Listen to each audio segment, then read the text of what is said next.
விஜயதாமுக்கு பதிலா குமாருக்கு தான் அந்த சீட்டுன்றாங்க.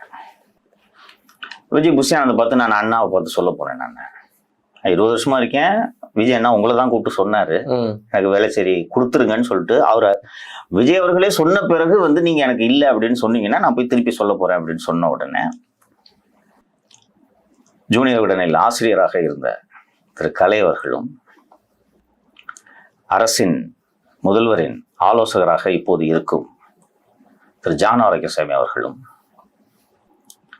இந்த விஜயதாமுவை அழைத்து உங்களுக்கு வேலைச்சேரி கொடுக்க முடியாது, வேணா ராயபுரம் ஆட்டுங்க என்று கூறுகிறார். ஏங்க நான் புரிஞ்சுக்கிறது வேலைச்சேரிங்க, இது சவுத் மெட்ராஸு, ராயபுரம் நார்த் மெட்ராஸு, இதுக்கும் அதுக்கும் என்னங்க சம்பந்தம், ஏங்க என்ன அங்கே தள்ளி விட்டுறீங்கன்னா உனக்கு 1 கோடி ரூபாய் தருகிறோம் தேர்தல் செலவுக்கு, நீ அங்கேயே சென்று போட்டியிடு என்று கூறுகிறார்கள். இதற்கு முன்பு ஒரு கிளைக்கதை, நீங்கள் ஒரு செய்தி தேர்தலுக்கு சில காலம் முன்பு ஒரு செய்தி படித்திருப்பீர்கள்.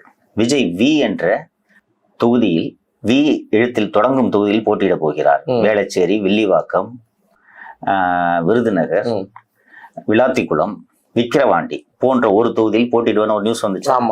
இந்த நியூஸை பரப்புனதே கலை.